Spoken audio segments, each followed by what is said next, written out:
Hey, this is Greg Voisin with Inside Personal Growth. And joining me from all the way on the East Coast is Jeremy Slate. And Jeremy is going to be talking to us about his new book, Unremarkable to Extraordinary. You can find that out on Amazon. We'll have a link to that. Jeremy, good day to you. How you doing? Hey, Craig, I'm doing awesome, man. You'll get a good laugh out of this, by the way. You mentioned opposite coasts. So, 3 hours ago, I walked into my studio because I'm like, all right, I'm ready to talk to Greg, and then I realized it was Pacific time, not Eastern time. Well, I like that one. I like that one. Yeah, I, three I hours walked in, I'm ago. like, I'm like, oh man, I'm 3 minutes late. Like he's gonna be so upset with me, and then I realized it was 1:30, not 10:30. Well, what I think my listeners can get out of that story is that you're extremely punctual. And that's a good thing. Well, Jeremy, for my listeners, let me let them know a bit about you, a bit about his book, and really who Jeremy is, and then we're going to get into discussing this. But he has a personal website, which is Jeremy Ryan Slate, SLATE.com, where you can learn more about Jeremy. He also has another website called commandyourbrand.com. And there you can learn about what he does to help people build their personal brand, their profiles. And he does a really good job of it. And he's done in excess of 1,000 podcasts. And he is just a man on a mission. He says, our mission is we help people to change the world and better mankind through the power of podcasting. And my listeners know that as well, because this podcast benefits the homeless, and all we do is go out. I personally go out and give away money to the homeless to help them get off the street and get them something to eat.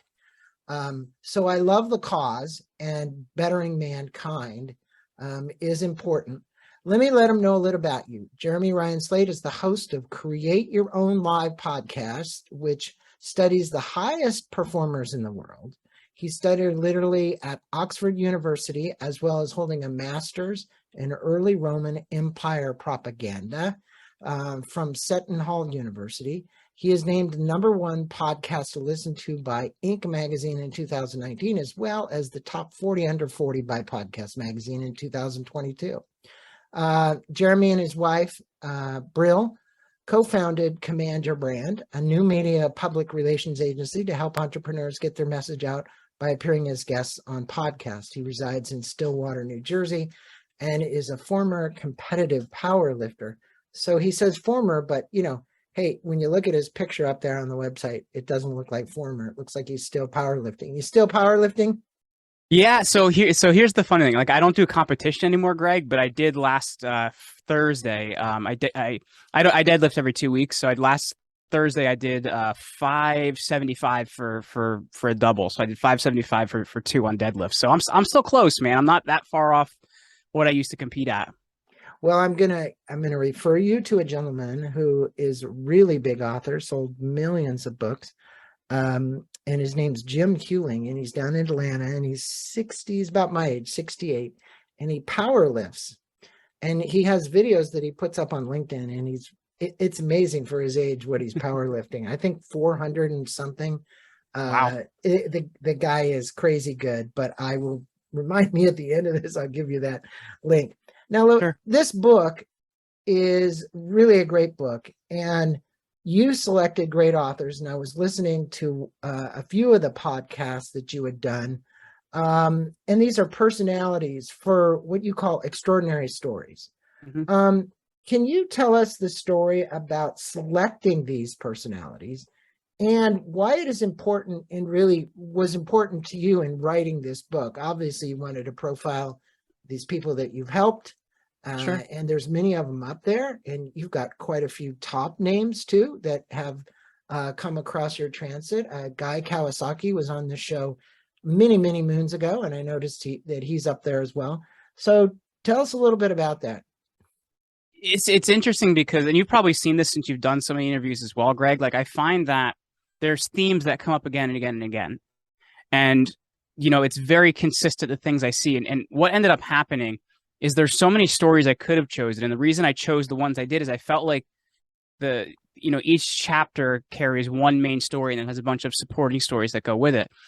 I found that those are the ones that make it the most real to the person reading it, because I think it's really important that I think a lot of the personal development industry, frankly, it takes advantage of people, because there is, you do have to know what you want. You do have to, associate with the right people, but a lot of it is about hard work, and it's about consistently hard work for years, a lot of times. And I Yep. wanted to give people something that was real, that they could say, okay, I can see how that person did it. I'm going to apply this in my life based on that. Right. And I think there's just too much, like having the right affirmations and stuff like that is important, but that stuff without action is not good, right? You're not going to get what you want to get. And that was really what I came down to. I'm like, who took action, who did it at a high level, and what's something applicable to people reading this? Because I don't want people to read this and be like, oh, well, that's great, but I could never do that. I wanted this to be like somebody can see themselves in that position. They see where that person is now, but they could see themselves in the early days of that person's life or experiences of that person's life. And then within that, we found smaller stories within the podcast that, and I don't mean smaller as in the importance of it, but they weren't as tight with the main theme, but they supported the main theme. And that was kind of how we selected the extraordinary stories, the smaller stories within chapters as well.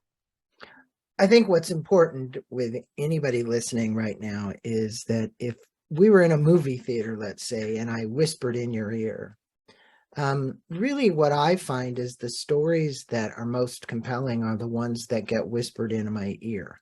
Mm-hmm.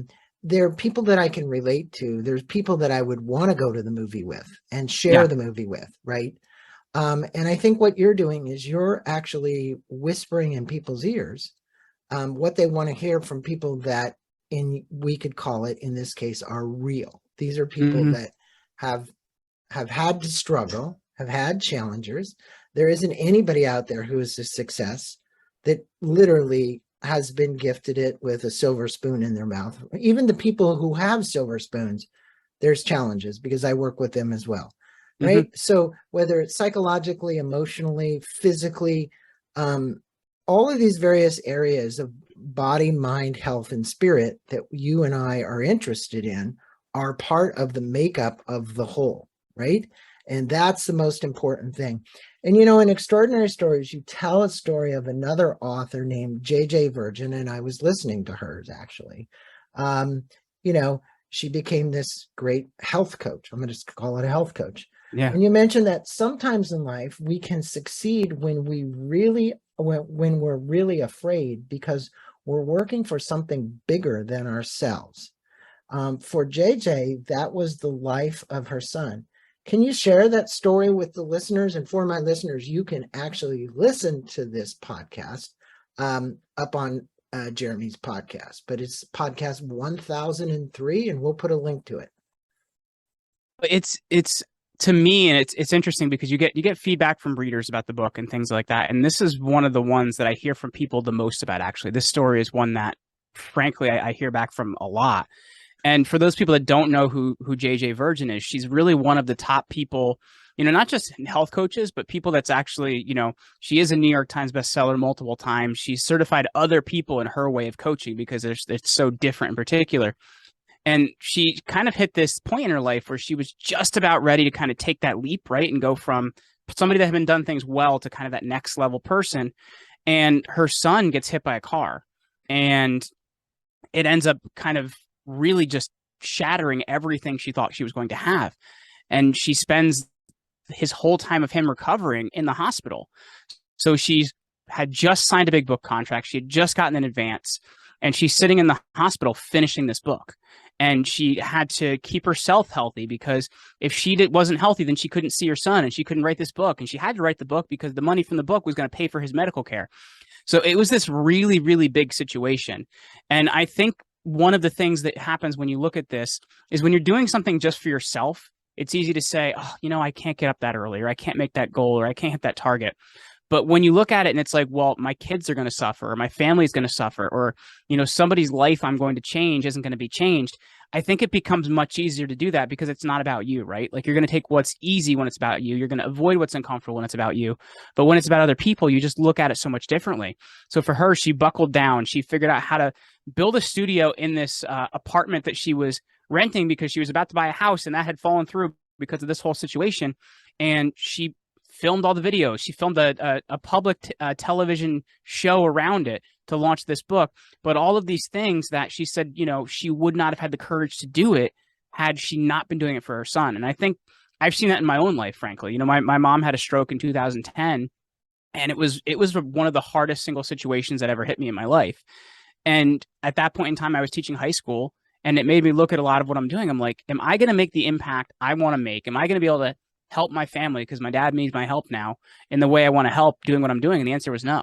I didn't know what the solution was, but I ended up working towards that. And I think sometimes when it becomes bigger than yourself, it makes it easier to get things done, if that makes sense. Well, always when you have a purpose, right? It's Yeah. greater than yourself. And that purpose usually starts out with curiosity.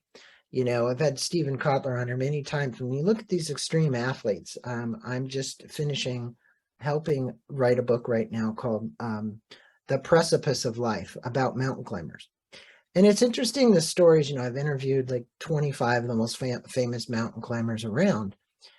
And you said, well, when these events that occurred, like in JJ's case, happen, like her son getting hit by the car, you have to take a different course of action. You have to be flexible. You can't be attached to the outcome of what you think that goal is supposed to be, which was to write that book in this particular way, or to reach that goal in a particular way. I really like what Marshall Goldsmith always has to say in this book called The Earned Life. On one end, there's regret, and on the other end, there's meaning and purpose. But the reality is that journey that we journey as individuals goes the continuum in between. There are times when we have regret, and you could easily get down and negative around the fact that, her son got hit by the car, and maybe she told the publisher, no, I'm not going to finish the book and it isn't going to happen, but she didn't, right? She stayed the course in a new direction, in a way that she could get there. And I think you state that whatever age you are in life, now is the perfect time to start. There you were, a teacher. You just mentioned it. And were you going to kind of do the things you wanted to do? What do you believe that now is always the perfect time? Why do you believe that? Because there's a lot of people that are waiting for tomorrow before they start. They're like, okay, something's going to change. It's going to change tomorrow. But there's always a good reason not to when you do that, Greg, right? Like, I remember when I had my first daughter, like, she's going to be 4 now. At that point in time, our business was in a different position, and I was not prepared to have a child. But I will tell you, like, that was one of the greatest things that happened to me, having that daughter 4 years ago, and we have our second 2 years ago. So I think when you're always saying that it's not the right time, like, you're never going to do something, right? It's never going to be perfect. And that's why I think when you're even building a business, I tell people some of the best advice you can actually do is build something alongside what you're already doing. Because I think too often people are like, well, I'm not ready to take the jump yet. I'm not ready to take the jump yet. I'm not ready to take the jump yet. And if you look at it that way, you're always going to not have enough money saved, or you're not going to have the right connections, or whatever it is. But you need to be creating something that as it grows, you get to a point and you have to make a decision. So I think when you're looking at that, the timing's never going to be right, man. But like, I feel like it's an overused phrase, but the phrase is, the best time to plant a tree was 50 years ago or right now, right? Because 50 years from now, that tree is going to be huge. So you have to start somewhere, and you have to kind of be willing to sometimes take a haircut to get there. But I think so many times, if you tell yourself you're not going to be ready, you're never going to be ready. And I think that's a really, really vital point. Well, I remember Jim Lohr in the Power of Engagement book, and Jim was just on here for another one of his books, and he's sold millions of those books, The Power of Engagement. What do you do, Jeremy, to manage energy? Because the challenge that people have when they're running a sideline is that sometimes it doesn't work because they're bouncing between a couple of things. You said, hey, because I'm not ready to make this shift all at once, I'm going to slide into this. I'm going to take it a little bit at a time. But then what happens is these solopreneurs, entrepreneurs, they don't know how to manage their energy, and they burn out. They get burnt out somewhere, right? And then they give up. What have you done to prevent burnout? Well, I'm gonna tell you honestly, Greg, like, saying it's perfect is, there is no such thing as perfect. I'll just be honest with you. When I started this business in 2016, I was working full time at another friend's marketing agency building websites.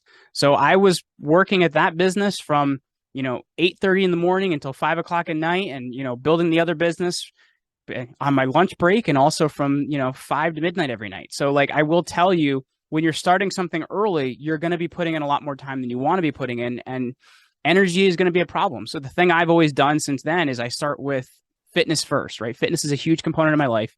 So I start with the gym first thing in the morning. That's usually 6:30, 7 in the morning. I start with bulletproof coffee every morning, so I'm getting the right kind of fats for my brain to function correctly. So I'm really trying to make sure I handle myself first before I get in a lot of those things as one part of it. The other part about it is, though, once you start seeing some success, the way a lot of entrepreneurs and solopreneurs burn themselves out is they don't figure out how to take those positions or those things they've created and turn them into jobs, right? They haven't figured out, how do I hire somebody? How do I make these jobs inhabitable? So what I'm doing is, when I'm building something, I'm documenting everything. And that means everything's documented in written form. And since a lot of what I do is on the computer, it's all done in screencasts. So they can also take a look at the video and see what I did in the computer as well. And those two things match up. So every time I hire somebody, they can actually come on board and inhabit a job. What I find is, so many times a lot of people aren't thinking with that. They think of, okay, when I get to this point, I'll hire somebody. But if you haven't created a job, there's nobody to hold that job, if that makes sense. Right. So to me, I'm always documenting, I'm always making positions and making it easier to hire. And it's that type of a viewpoint that's taken us from me and one other person building a company to this year in 2022, we have 20 people on our staff. But it's really making jobs that people can inhabit. And so what, besides the exercise program, what is your daily journaling, meditation, contemplation look like? I mean, where are you when it comes to keeping your mind as focused as possible? And what are some of the things that Jeremy does? So for me, it's frankly just that fitness first thing in the day is it's a really big deal.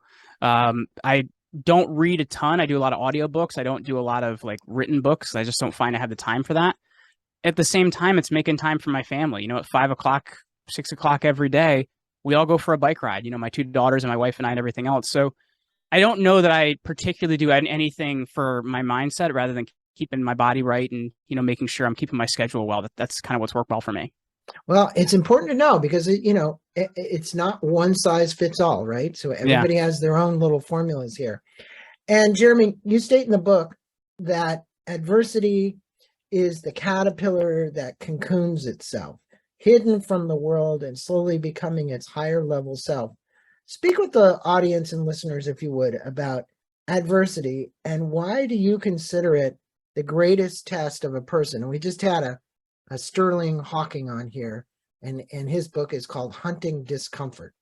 He believes if you don't hunt discomfort, discomfort will hunt you. Yeah. Okay. So what would you say about adversity? Because I see adversity as discomfort as well. Well, the thing you have to take a look at is, I think a lot of times you're going to see adversity and people are going to approach at it in a couple different ways. One person's going to say, "Oh, that's terrible. I'm never going to do that." Another person is going to say, "Oof, that looks kind of hard." And then the person that I want to be and that I strive to be says, "Okay, that looks hard. I'm going to take a few minutes to think about it, and this time I'm going to approach it." Because often what happens is people don't think of the skills they're going to gain during that, the abilities they're going to gain during that, how they're going to stretch themselves. When you come out of the other side of something very difficult, you're actually a different person. And I think fitness is one of the easiest ways to explain that. In my mid 20s, I was bench pressing 450 pounds and squatting over 700 pounds. And people would see that and be like, "Wow, how do you do that? Like, are you on steroids? Like, what are you doing?"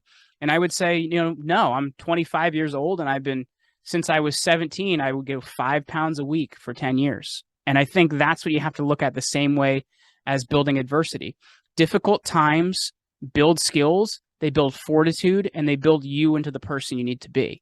So I think often people don't think of the experience of going through something for what you're going to become. They just want to become that thing without the pain. But oftentimes, Greg, there's so much pain involved in becoming that.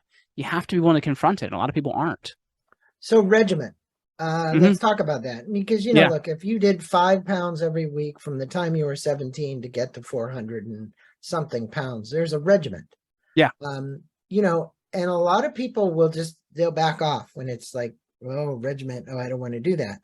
What did you do within your mind, Jeremy, to understand that the connection between the regiment helped you get closer to achieving the goal or the outcome that you wanted to achieve? Well, one of the things that we start with every year is I start with my goals for the year at the beginning of the year. And I think a lot of people, number one, don't do that. I think that's vital. But we also have sub goals within that of the targets we're trying to hit. And if I can reach those smaller targets, that's going to put me mentally in the right position to be able to handle a lot of things. So that's one of the biggest things is I am a maniacal planner, Greg. So I'm always looking for what am I going to take to hit that target? How am I going to get past that target? How many people do I need? What kind of budget do I need? So because of that, I'm really able to, work to hit those different goals. And because I have waypoints there, I will tell you in my 20s, I didn't have the sub goals to the goal. And that was one of the single most difficult things because you feel like you're never getting anywhere. Right. And that's something being in business with my wife for 7 years now was one of the biggest things I got out of it because my wife is somebody that likes to celebrate the wins along the way. Whereas I'm like, this is the big thing I want and I'm not there yet. What the heck? So when you learn to do that, you can actually, number one, you're rewarding yourself so you think better about it. But number two, you can actually see yourself getting closer to the goal. And honestly, that was a huge change for me is seeing sub goals on the way to a goal. Well, look, proximal goal, as they're referred to, and it's been studied by some of the most famous people. I've had people that have universities, professors that have written books on goal planning and goaling. And they'll say those proximal, the short-term goals that you're attaining are those little wins that you and your wife are actually celebrating together. Mm-hmm.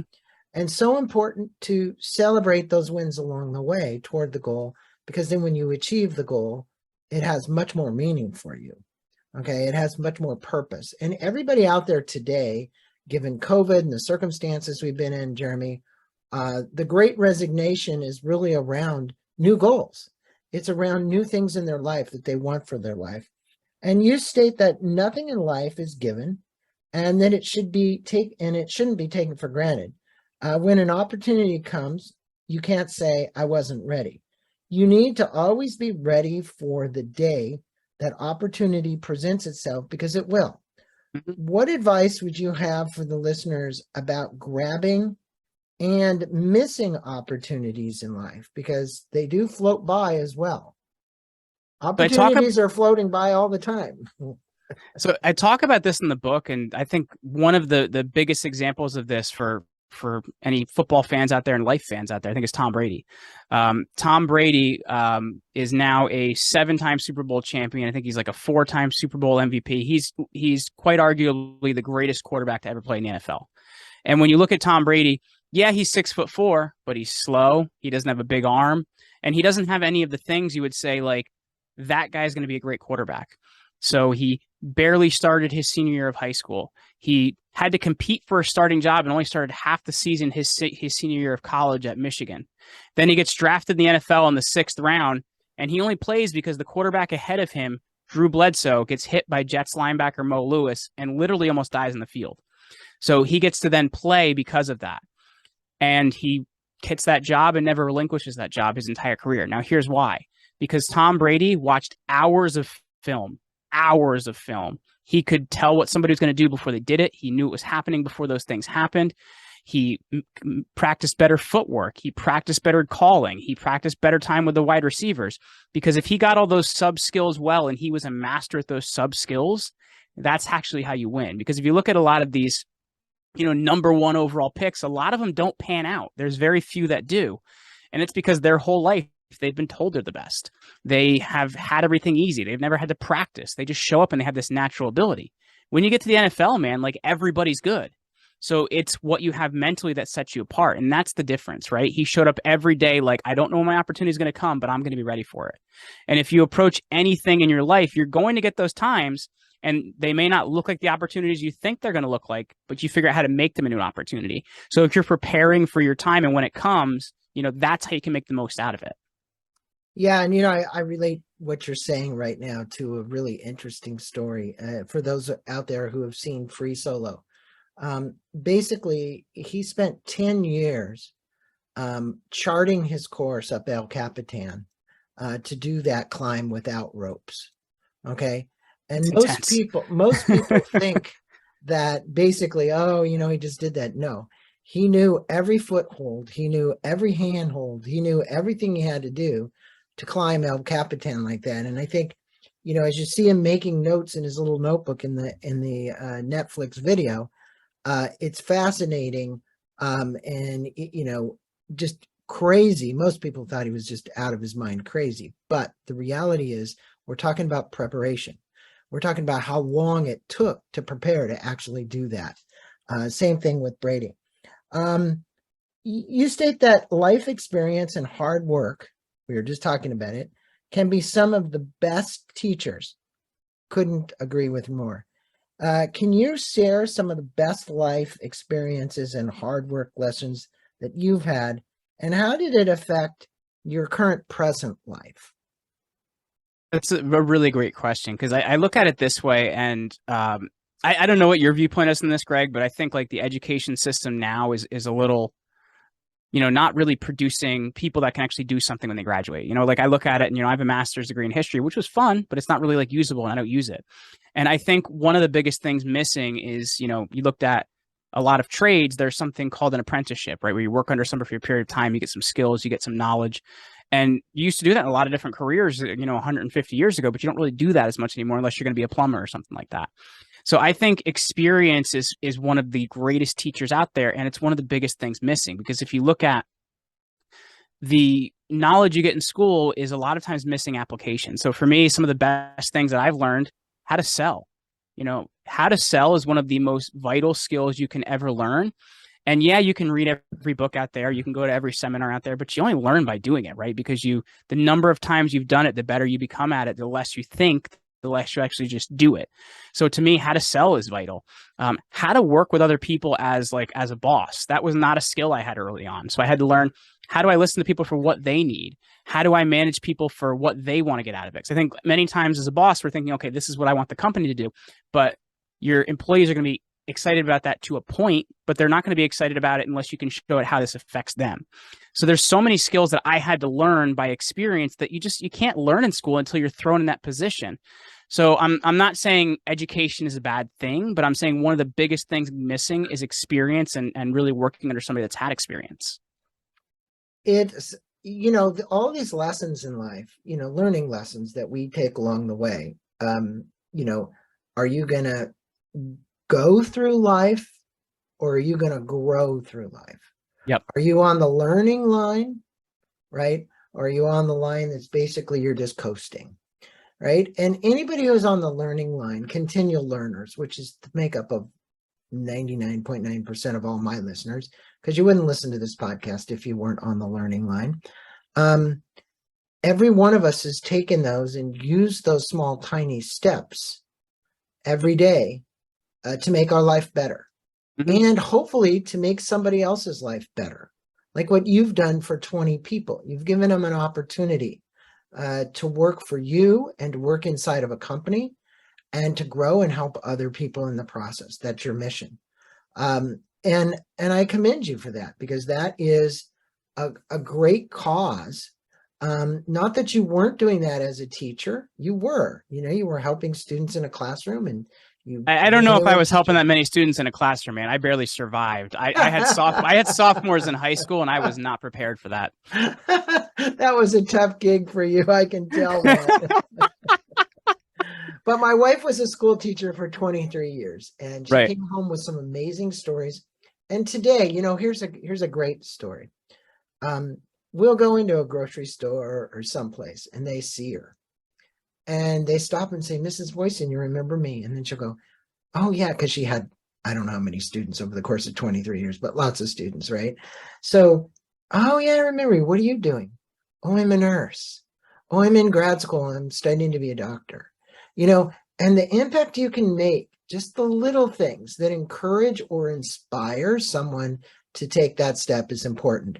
And somebody I think who's inspired a lot of people is Thomas Edison. You tell the story about Thomas Edison and the correlation to greatness and humility. Can you tell the story and why greatness and humility are great factors for his search for the correct filament in the light bulb? And most of my listeners know, I don't know if it's 10,000 times, but literally it's however many times he iterated to get to the light bulb. It is what it is, but it is a wonderful story, and it exemplifies never giving up. Mm-hmm. That's what it exemplifies. Well, it's interesting because when you look at it, he tried 10,000 times to finally get that correct filament in a light bulb because it had to burn in that environment and burn for a long period of time. Like he'd find it and they'd burn and go out, or he'd find it and it wouldn't light. So to actually have an incandescent light bulb burn, he had to find out what to do. And they tried and tried and tried.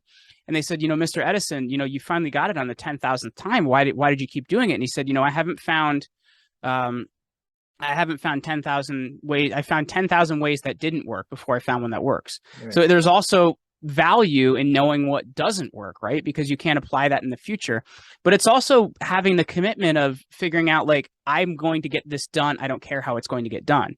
Right. So there's also kind of that interesting competition between Tesla and Edison as well, of like, Tesla's technology may have been better, but Edison was the shrewder businessman. So at the same time, having the end goal in mind is really important to getting there, and being willing to keep showing up every day until you're going to get there as well is also really important as well.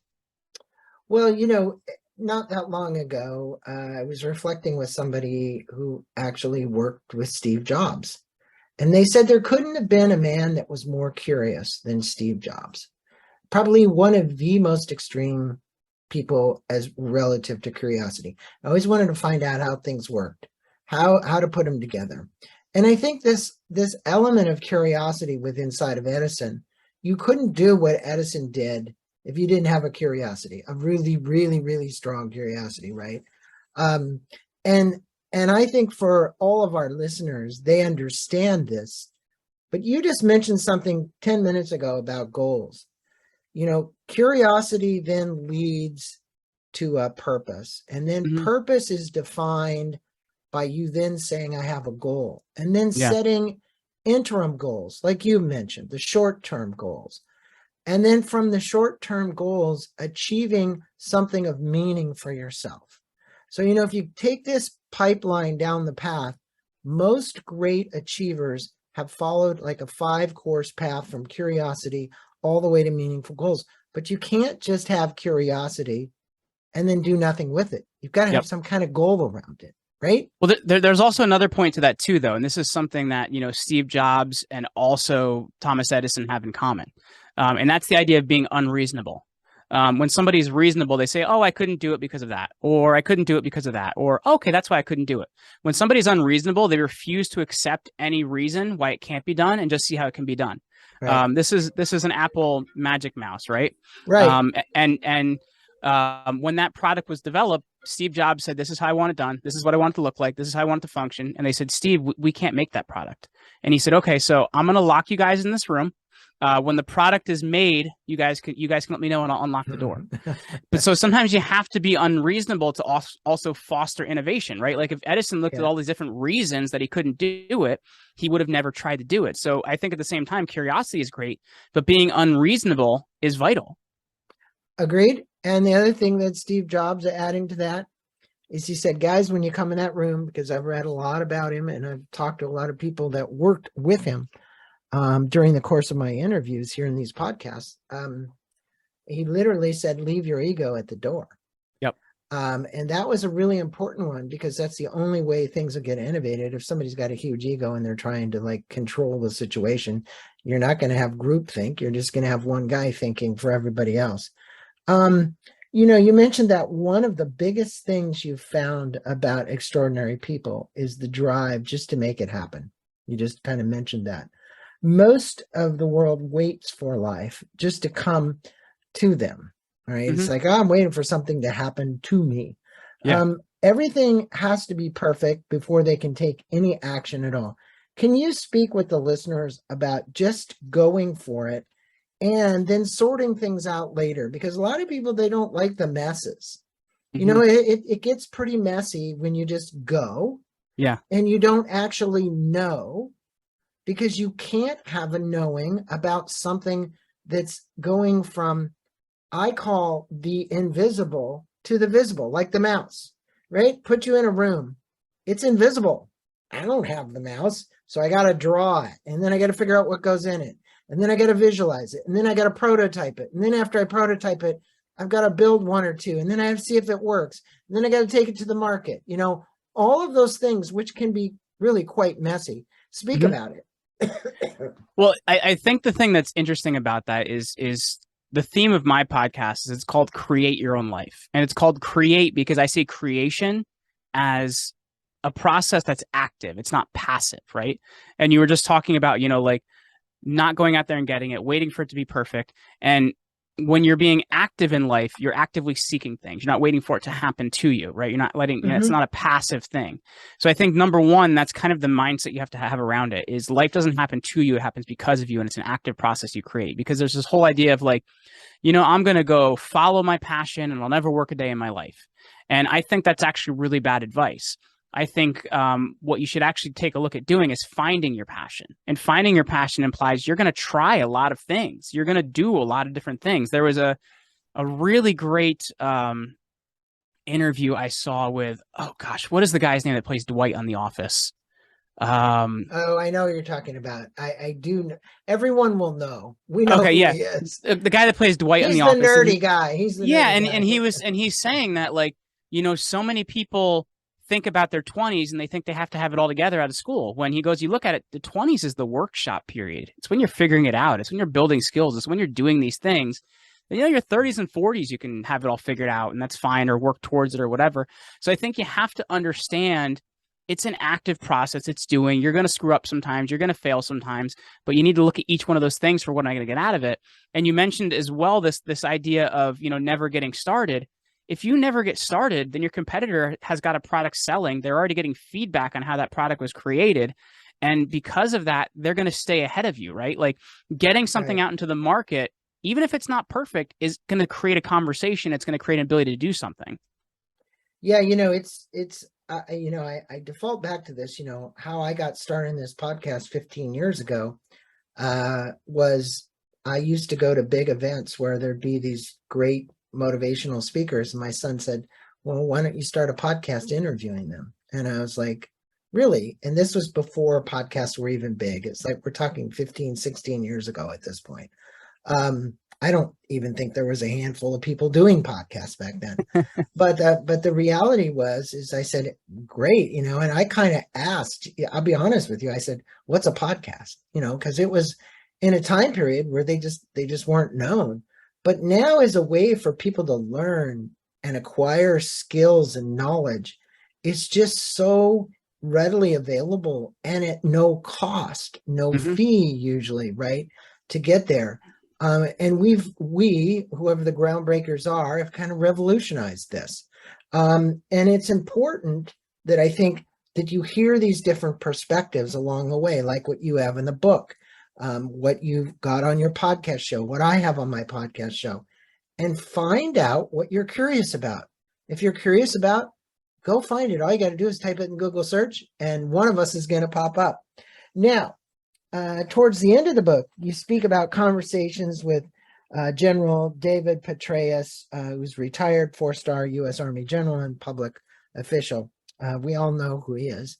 Can you share with our listeners the lessons and inspiration that you got from that conversation?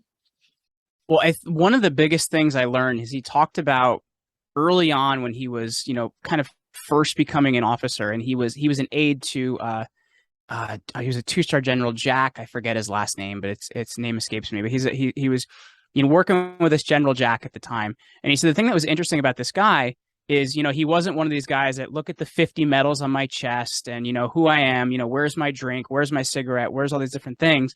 He was somebody that he learned how to individualized leadership for each person he needed. And a lot of times if he needed something, he'd get it himself, right? He'd get his own drink. He would, Right. he was a servant leader in that way. And that was something that really taught Petraeus how to lead. And he frankly thinks that's one of the biggest reasons he was able to rise up the ranks like he was to 4-star general, because he said there's so many personalities that you deal with in the military and they all think, I'm better than you because of this. And look at how many medals I got because of that. But he learned how to serve people and he learned how to get the men really interested in him. And I'm reading a book right now. It's called Washington by Ken Chertow. And they talk about George Washington during the Revolution. And one of the biggest things about him was they were better generals than him. There were people that were more insight than him. but he could get the men to support him like nobody else because he was a servant leader. And that's similar to what I saw from Petraeus here. Like you can get people to follow you, even if you're not the best, if you learn how to come to them in the way that they need. And frankly, when you can kind of bring that kind of energy together, you're going to be able to create some incredible things because you can bring together the best. And to me, that's one of the biggest lessons. Another thing he talked about as well is this idea of journaling and actually like writing out your thoughts and working them out on paper and finding out, is this a good idea? Is this a bad idea? Like, how should I use this? And it's something I've done a little bit more since then. It's helped me to work out a lot of my own thoughts. But the two biggest things I learned from him were learning how to lead in an individualized level and also, the importance in journaling. Well, the Greenleaf model of servant leadership has been around for a long time, and it's an inverse pyramid. And it basically where most people think that the people underneath them should serve them, just flip it upside down. And really, you're serving the people in your organization. So the 20 people that are there. But it's not only are you serving them, as you said, it's how you serve them. With strong morals and humility and the kind of things that you need to have, the characteristics of a leader, most people who have those same values are going to be attracted and will follow. Yep. Not only will they follow, they'll make more of a contribution because this is really around contribution. All those 20 people that work for you, I think probably emulate and are really honored to kind of work with somebody like you. I can see it, that it would be a wonderful place to work. Now, Jeremy, your book is filled with these extraordinary stories. And the stories are a great way for people to learn. And there's takeaways. If you were to leave the listeners with one or two single takeaways, what would you like to have them take away from the book that's actionable, that they literally could integrate into their life or take action on today, that would make some change in their life positively to affect something that they're trying to reach or get to or grab or whatever that might be? Well, it's interesting because I find the simplest changes are actually the biggest ones, right? Like if you can make simple things happen, it leads to bigger things. And the one we spoke about is there's a really great book out there by Cal Newport called So Good They Can't Ignore You. And he talks about finding something you're good at and continue to get better at it. And, that's where you become passionate. It's the same idea of finding your passion versus following your passion. Finding your passion implies you're doing something. So to me, to want to be passionate about something before you've done it, experienced it, worked at it, and gotten good at it, like it's putting the cart before the horse. So if you're willing to put in the work to find something you're good at and continue to get better at it, you're going to find passion in that. I think that's really important. The other thing as well is realizing that opportunities in life come in different shapes and forms. And many times you have to be willing to create your own opportunities because it may not be exactly what you're looking for. But if you can figure out how to position it correctly, turn it a little bit, open that hole a little bit wider, you can make it the opportunity you need it to be. But opportunities in life come all the time. You just don't always know what they're going to look at. So those would be the things I would say. Those are really wonderful takeaways too. And for my listeners, we'll put a link to Jeremy's websites, plural. We'll also put a link to Amazon, to Unremarkable to Extraordinary. That's the book itself. The other thing, Jeremy, and just the energy that you carry, it's so important, the way that people carry themselves. You were talking about sales earlier, and one of the things you should learn how to do is to sell. It's persuasive, the way that somebody carries energy in of itself, how they enter a room, how they appear on a podcast show, how they literally do these things that get people to want to, hey, take an action. As you've said, right early on in this, it was really about how we're going to take these actions toward these goals. That 5 pounds of discipline every week from the age of 17 all the way to your age now, so that you're lifting 500 and something pounds. And I just want to commend you for the good work that you're doing, for helping people with their brand, for helping people bring out these positive individuals that have something meaningful to say, and to have put that into a book, and also to have continued this podcast series, which is great. So we'll put a link to the podcast as well. And again, kudos to you. Kudos to all the great work you're doing. Anything else you want to leave our listeners with? I would just say, like, take action, right? Don't wait for life to happen to you. And if you can be someone that turns life from, a passive process to an active process, you're going to be in better shape than 95% of people out there. Good point to make. Namaste to you, Jeremy. Thank you. Appreciate having you on Inside Personal Growth and appreciate all of your wisdom and insights. And again, for all of my listeners, we'll have links to his podcast. We'll have links to his websites, plural, and we'll also have link to his book on Amazon. Thanks, Jeremy. Hey, thank you so much for having me.